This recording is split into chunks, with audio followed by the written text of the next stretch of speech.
জাদুটোনা একটা ভয়ঙ্কর অস্ত্র, যা অনেকেই প্রতিশোধ নিতে বা কাউকে কষ্ট দিতে ব্যবহার করে।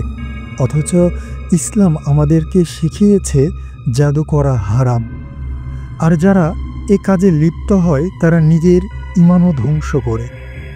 কিন্তু দুঃখজনকভাবে অনেক স্বামী তার স্ত্রীর উপর নিয়ন্ত্রণ প্রতিষ্ঠা করতে অথবা দুর্বল করতে জাদুটোনার আশ্রয় নেয়। আবার কিছু স্ত্রীও স্বামীকে কবজায় আনতে বা প্রতিশোধ নিতে জাদুর পথ বেছে নেয়।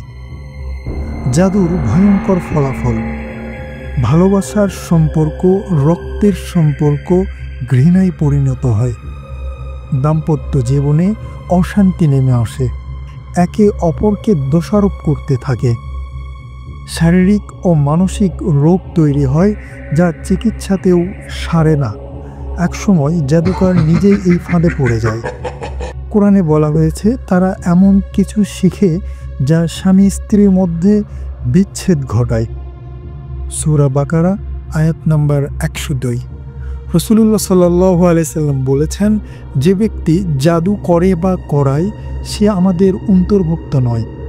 জাদু থেকে মুক্তির উপায়: প্রতিশোধ নয়, আল্লাহর উপর ভরসা রাখা উচিত। সূরা বাকারা, আয়াতুল কুরসি, সূরা ফালাক ও নাস নিয়মিত পড়া।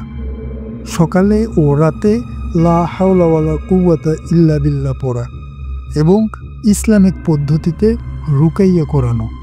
একজন মুমিনের সবচেয়ে বড় অস্ত্র হল দোয়া, ধৈর্য ও আল্লাহর উপর নির্ভরতা।